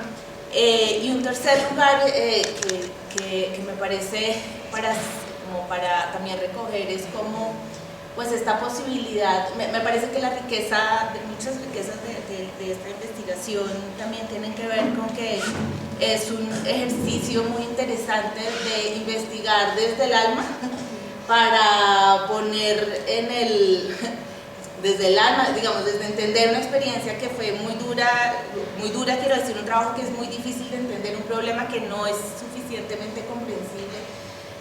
Yo no sé si un día uno puede entender por qué hay personas que violan a otras, no sé si tengo explicación suficiente, quiero decir, y que trabajar en esto es un tema difícil, realmente lo es. Entonces es como cuando uno investiga, las preguntas de investigación no son preguntas de un laboratorio científico, sino que son muchas preguntas que salen del alma y que las investigas para volverlas a explicación que te sirva para cerrar, y eso creo que tiene un valor muy importante.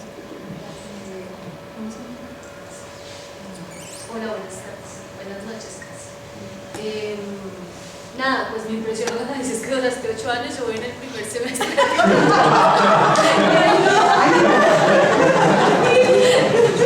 pero no, realmente agradezco este intercambio. 8, pero 1 hora y 15 no, agradecer profundamente. Creo que uno de los elementos que me reivindican con mi ejercicio académico es pensar que existen otras formas también de aproximarme a la escritura, ¿no? Tú hablas acerca de esa forma y cómo llegaste a la construcción de tu tesis, y creo que es una constante forma de interpelarme, cómo lo vamos a hacer, cómo lo vamos a construir, cómo vas a escribir este apartado. Hoy un párrafo me cuesta horas, y creo que es porque hay una noción de mucho más cuidado con lo que digo respecto de lo que sé, de eso que pretendo decir además, ¿no? ¿Cómo aprender a saber eso que no sé? Entonces creo que es un elemento que me alegra escuchar desde tu perspectiva, pero también desde mi lugar como mujer, que en algún momento vivió algún tipo de violencia sexual, entiendo definitivamente que alojarse en el silencio es una necesidad para la sanación, y comprendo que tejer esos vínculos desde lo metodológico, desde las entrevistas, pues también no solamente hace parte del rol como investigadora, sino que es allí el ser persona lo que posibilita que otras personas definitivamente puedan abrirse, ¿no? Y puedan encontrar el momento en el que puedan enunciarse y visibilizar esa voz. Así que por supuesto la categoría o la noción de honor que tú establecías pues, y que identificaste como un hallazgo importante, pues creo que la recojo, me reconcilio con ello no solamente desde la perspectiva de, claro, el honor que está alrededor de toda la situación, sino también las mujeres, cómo habitan esa sensación, cómo el hecho de sentirse un botín de guerra, por ejemplo, hace que muchos de esos silencios perduren por años y los duelos sean mucho más largos. Así que para mí es importante saber que si alguien te escucha, se encuentra un poco recogida y posiblemente en el silencio dirá, este no es el momento, pero posiblemente llegue ese momento en el que decida hablar.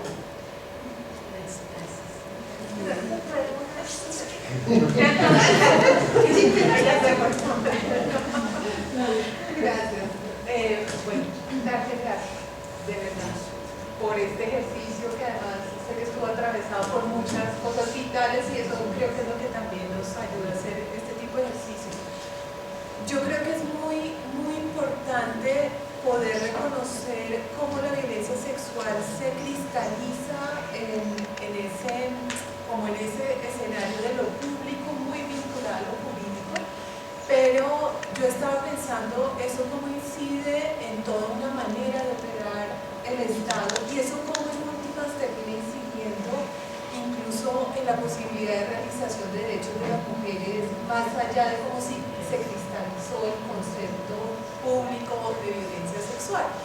Y lo pensaba desde, efectivamente, esto, cuando se cristaliza esto cómo mueve institucionalidad pública, por ejemplo, en la Defensoría. Entonces, ¿por qué surge la Delegada de Derechos de las Mujeres? ¿Por qué surge la dupla de género que existen ahora? Pues surgieron en eso, o sea, surgieron del auto. O sea, realmente fue cuando pues ahí estuvimos como en la creación de eso, pero a la vez pensaba, eso nos generó de alguna manera un lente para ir a las mujeres. Y cuando en algunos de los ejercicios recordaba ahora de caracterización del daño colectivo, recuerdo dos experiencias, la Sembera de arriba de Tierra Alta y las mujeres de Unguía, que uno iba con la cosa, pues si vamos a hacer la caracterización del daño colectivo, tiene que aparecer la violencia sexual, porque es la categoría pública de lo gravísimo, de lo silenciado, de todo esto. Y cuando uno se encuentra con estas mujeres, por ejemplo, como las mujeres en Vera hablan, que entenderles a ellas implicaba como salirse un poquito de esto, pero uno no encontraba por dónde metérselo al Estado, porque la categoría, o sea, era quitarle gravedad a los hechos de violencia sexual. Pero para ellas habían cosas tan graves como en el territorio, ya sea no poder sembrar caña, porque las mujeres son las que endulzan. Ellas al no poder sembrar caña ya no endulzan. Y entonces ahora los que endulzan son los hombres que viajan a tierra, que compran azúcar. O sea, eso tiene toda una connotación en el lugar de lo femenino y yo endulzo a tener que ser los hombres mediados por la plata en efectivo para endulzar. O las mujeres de Unguía que decían, pues es que como todo el mundo nos ha violado, sentimos que lo más grave fue, por ejemplo, la cistitis en las zonas rurales de Unguía, porque como no podían salir entre más o menos 5:30 de la tarde de la casa hasta el otro día 7 de la mañana, en las casas no hay baño, a los hombres sí se les permitía orinar en la tierra, pues a ellas no. Entonces ellas tenían que aguantar muchísimas horas la necesidad de orinar y eso les generó unos problemas de unas infecciones renales, pero lo que me parece interesante es cómo la posibilidad de entender la violencia sexual como concepto nos ha permitido operar como Estado en muchas cosas, pero también en donde nos ha puesto un borde frente a muchas realidades diversas de las mujeres que salen de eso sin quitar la gravedad, y ahí entiendo lo que hablas de las aporías. Y también me preguntaba, entonces seguimos diciéndole a las mujeres, hay que hacer incidencia. Yo decía, ¿será que sí mencionamos lo que les estamos diciendo? O sea, con todas trabajamos, hay que hacer incidencia, hay que poner en la agenda pública una cantidad de cosas que creo que sí, pero creo que es bien interesante como tomar también esa perspectiva. Entonces, gracias. Sí, yo también te quiero agradecer, Liliana. Tú sabes, ella fue mi directora de tesis de maestría. Pero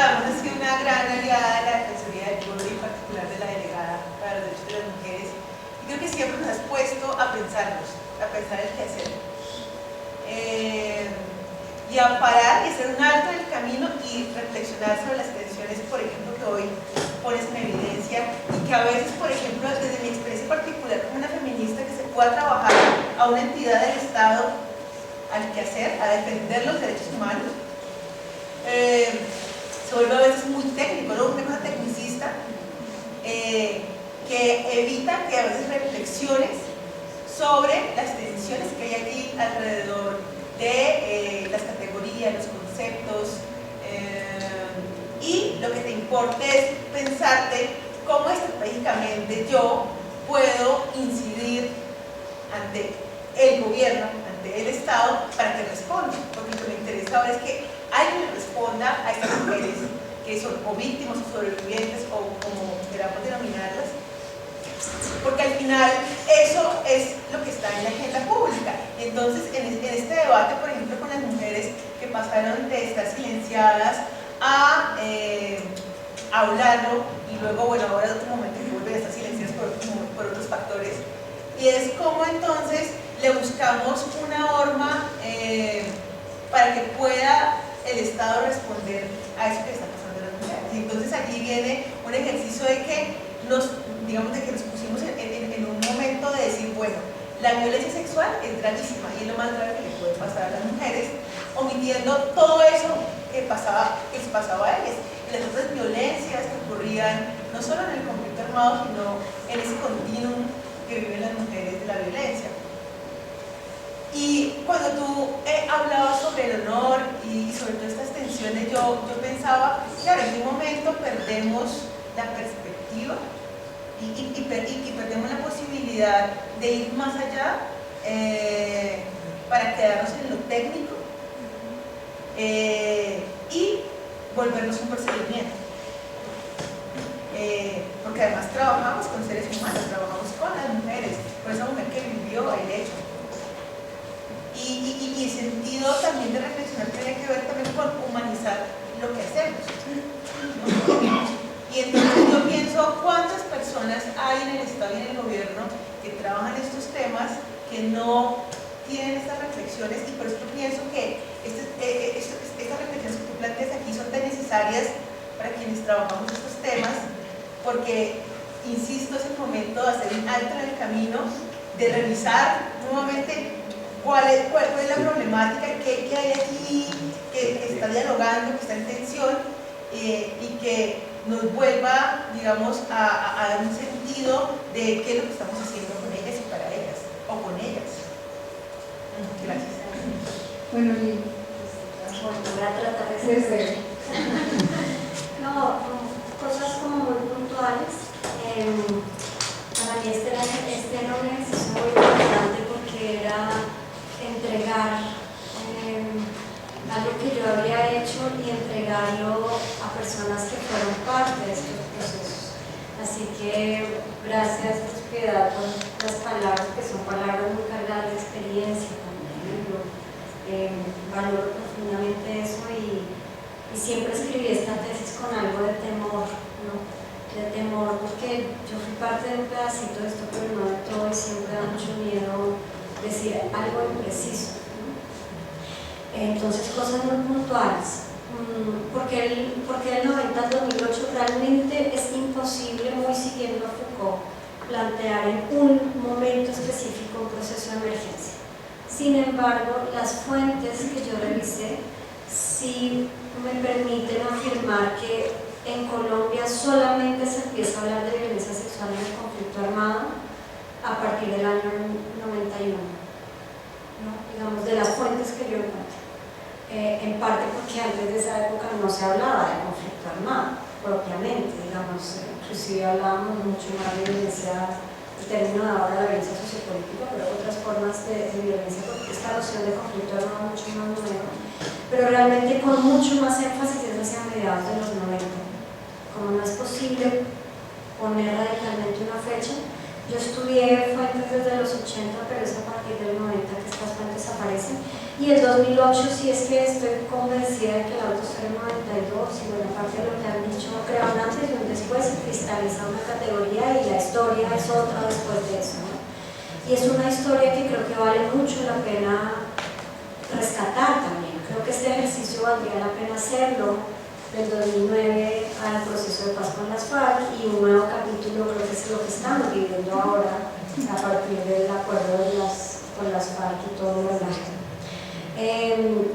Claro, yo no me quise detener en lo internacional, pero sin duda Colombia hace parte de los circuitos latinoamericanos, también con, mejor dicho, la relación con Guatemala, la relación con Perú, pero también la experiencia de Ruanda y de Yugoslavia terminó siendo importante. Eso lo exploro en algo en el texto.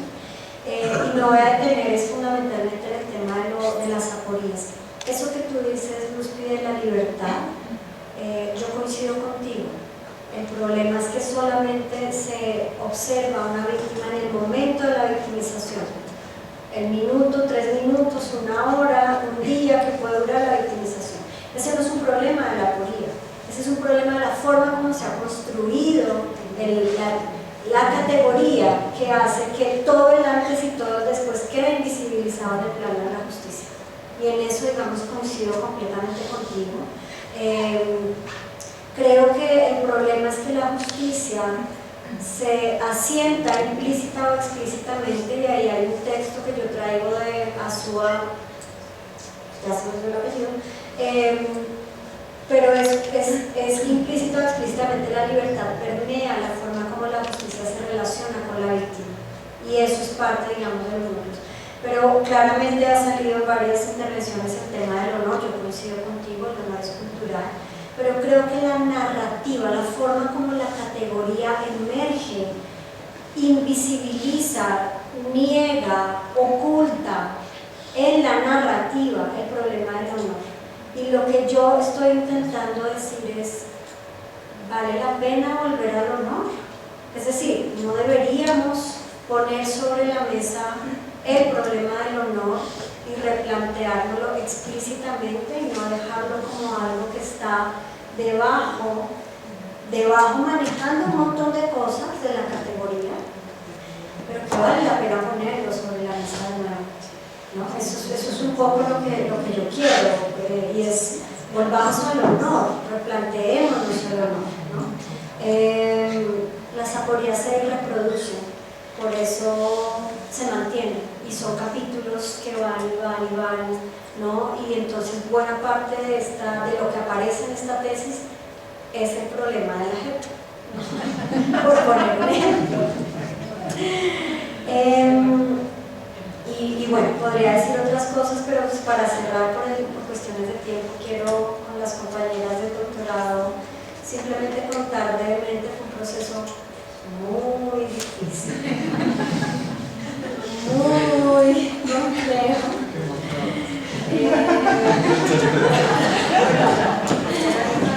Por eso empezaba dando las gracias, porque estos procesos no terminan sin una red de afectos que apoyan. Esto creo yo que es imposible sin esas redes, pero simplemente señalar, creo que hay como tres temas que podría yo decir. El primero es, el doctorado nos hace mucho énfasis en la reflexividad, ¿no? Y yo creo que tiene todo el sentido, porque estas tesis no salen de la nada, ¿no? Son tesis, en mi caso concreto, yo participé en alguna parte de estos procesos. He trabajado mucho tiempo en violencia sexual, es un tema que me apasiona, que me gusta, que lo he estudiado, pero que me confronta. Yo empecé a estudiar en los municipios en el siglo XIX porque quería irme de la violencia sexual lejos, y claramente hay una ley de atracción con algo que yo necesitaba, hacerme preguntas, lo que dice Carolina, ¿no? Preguntarme cosas para entender cosas que no entendía, o sea que tiene todo que ver conmigo, y en ese sentido yo la tesis la escribí en primera persona, porque yo no estoy dando una verdad objetiva y revelada, yo estoy interpretando unos hechos que encuentro también desde mi experiencia, y seguramente alguna otra persona lee lo mismo y lo va a interpretar de otra manera totalmente distinta, así que aquí no hay nada objetivo, todo es muy subjetivo, toda tesis está escrita en primera persona. Es una una tesis que tiene una intención interdisciplinar. Yo además soy abogada, o sea, con todas las limitaciones habidas y por haber para estudiar las ciencias sociales, que para mí fue un gran reto aproximarme a las ciencias sociales siendo abogada. Yo simplemente recomendaría dos cosas. La primera es pensar lo metodológico muy bien, pero lo metodológico solo se piensa cuando se está con el material, ¿no? Es imposible pensar lo metodológico, y lo metodológico va a variar una y mil veces, o sea, no se puede pensar la metodología en el proyecto de investigación, más allá de una cosa muy abstracta. Y lo segundo, consíganse a un gran director. Pero fuera de chiste es muy importante, una persona que pueda leer con mucha apertura, con quien se pueda hacer diálogo, me parece que es vital, porque las tesis son en buena manera el resultado de todos esos debates. Así que esas serían mis observaciones. Gracias, Liliana, por estos aportes también que haces. Y bueno, te doy la palabra entonces para ir dando el espacio. Pues muchas gracias. Yo no me voy a demorar. ¿Cuánto era? 15 minutos.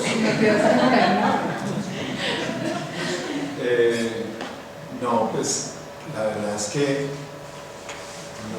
no hay mucho que decir y hay tanto que decir a la vez, ¿no? En estos momentos son momentos en los que uno quisiera reconocer tantas cosas, expresar tantas alegrías, señalar lo que ha sido un camino que fueron 8 años, pero fueron 8 años en los que se intentaron varias aventuras, no fue una sola, ¿verdad? Y casi lo que uno podría decir en este momento es más señalar, digamos, los méritos de ese andar, reconocer, ese camino, porque es un camino secreto, lo conoce la familia, lo conocen quizás los más cercanos, pero para los demás es algo que queda detrás de ese muro, ¿verdad? Algo de eso podríamos decir, pero también eso nos llevaría un tiempito. Entonces, vamos a dejar eso para el vino cuando finalmente lo hagamos. Yo quiero señalar 2 o 3 cositas. Lo primero es que estoy muy feliz de poder estar acá, de acompañar, de celebrar con Liliana, de celebrar su trabajo, el esfuerzo que ha hecho, esa contribución magnífica que es su tesis doctoral, pero esa trayectoria también impecable de una investigadora que asume con muchísima valentía y con muchísima entrega una pregunta que a su vez es académica y personal. Una alegría de estar acá también celebrando después de casi un mes, algo, ¿no? Tratando de cuadrar una fecha de cuándo lo íbamos a hacer y que nos encontramos hace un día, ayer me escribiste, me dijo, tengo gripa, pero no creo que voy a llegar en unos meses. Y bueno, así que estamos acá, lo podemos hacer presencial, celebrar que todo eso también es celebrar la vida. Entonces, es algo, y celebrar para mí personalmente algo que le doy, digamos que le agradezco mucho a Liliana, y es que se hubiera acercado a solicitarme su acompañamiento, porque no era ni evidente y quizás no era lo lógico. No, como bien cuando me presentaba Luis Alexandra decía que trabajaba el siglo XIX, XVIII, XIX. Yo decía, por favor, que te va a afectar. He trabajado cuestiones de memoria, he trabajado cuestiones, y me interesa mucho el derecho, me interesa mucho, sin duda, la reflexión contemporánea, pero no había, digamos, ahí un carácter inicialmente de cierta idoneidad, si se quiere, pero sí la vía de afinidad y la vía, sobre todo, de capacidad de construir diálogos y lo que podríamos decir una mirada de investigador. Y yo creo que eso es algo que se hace entre dos, se hace entre equipos, pero digamos en este caso se hace a través del primer trabajo. Entonces, eso es algo en lo cual, evidentemente, con Liliana creo que yo he aprendido mucho, en estos 8 años y quiero realmente agradecerte. Yo no quiero enamorarlos, pero sí quiero decir por lo menos lo que yo considero que son 5 elementos de esta tesis que a mí me parece que son extraordinarias, y lamento un poco así como el cambio de nuevo en tono académico, si se quiere, pero no es esa, digamos, la intención pero tampoco se puede no mencionar el sustento, la calidad de esta tesis. Yo lo que quiero decir es que esta tesis, de manera muy sintética, me parece que es pertinente, rigurosa, innovadora, valiente y urgente. Si me pidieran que la describiera en esos 5 adjetivos que yo utilizaría, y es pertinente porque atiende a una de las crisis fundamentales que definen nuestro presente y que ha socavado las formas de cohesión, de solidaridad, de formas de habitar juntos, y nos presenta con el dilema de cómo reconstituirnos, cómo nos vamos a reconstituir en un futuro inmediato.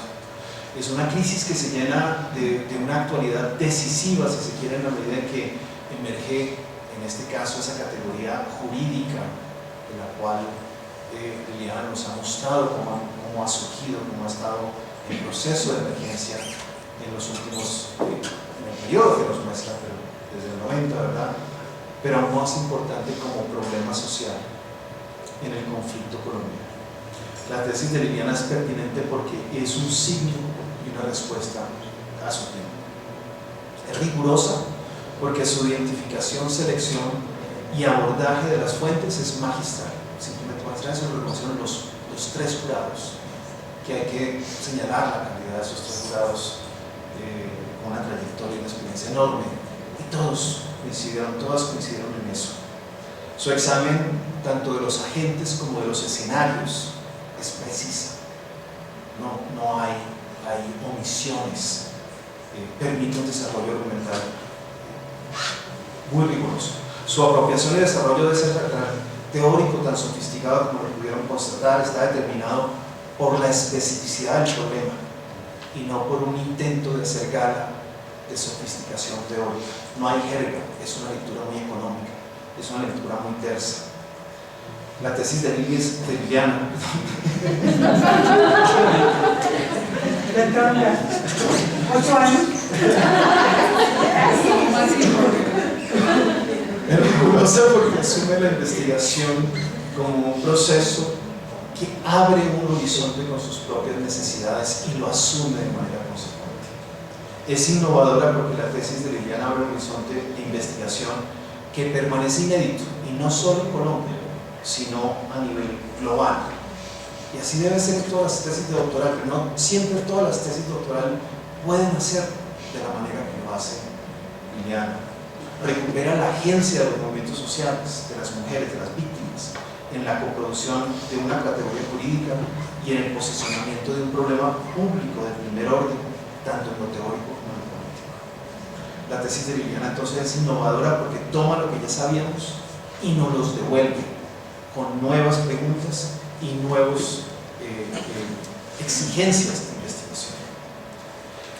Es valiente también porque asume sin rodeos un tema delicado y lo examina con compasión, pero sin cuartel, desde un ángulo que le ha dado también bastante dolores de cabeza, y me consta que lo hemos vivido, ¿no?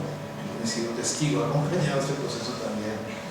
El solo hecho de hablar de un tema tan urgente, de un tema tan doloroso como un tema producido históricamente, hace tambalear a los interlocutores, nos obliga, alguien hablaba acerca de tomar pausa, de hacer pausa, nos obliga a hacer pausa, y no siempre tenemos la paciencia para hacerlo. Es valoroso también, pues valiente también, porque es una escritura que es una escritura personal, ya lo decía ella, una escritura autobiográfica. Es enfrentarse a su propia experiencia, andarla y desandarla, ponerla sobre la mesa, y si hay realmente un ejercicio ahí casi que sin complacencia, fuese ese ejercicio de examinarse a ella rigurosamente y tratar de volver a lanzarse al ruedo como lo está haciendo ahora. Es urgente porque, como ya los planteó también, plantea o sitúa en el centro de los retos contemporáneos el problema de la ciudadanía y la agencia de las víctimas, del papel de la memoria y de la responsabilidad de aquellos que fueron victimarios. El carácter aporético de esa dimensión gravosa nos abre, nos invita, nos lleva a un nuevo horizonte de negociación y donde nos obliga a pensar de nuevo en qué consiste, no solo pensar ese problema jurídico, sino también la acción política. Nos va a llevar tiempo asimilar la enseñanza de este acto de pertinencia, de rigor, de innovación, de valor y de urgencia. Lo sé porque a mí me ha llevado 8 años, pero es también una razón para celebrar y para estar alegres hoy y señalar, no me queda más que reconocer y señalar el profundo honor y el gran placer de haberte acompañado en este proceso de investigación. Muchísimas gracias.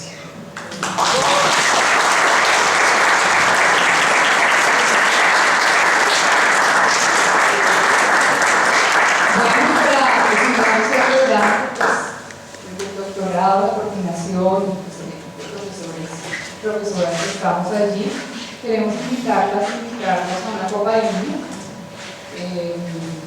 Creo que a Marcela y Sebastián vamos indicándoles dónde, aquí mismo en posgrados, para celebrar también este momento, laureado de todo lo que estamos sintiendo, pero también para las dos cortes que no han podido tener presencialidad y la corte actual, ¿no?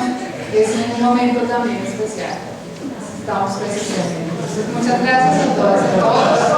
Y luego vamos a recordar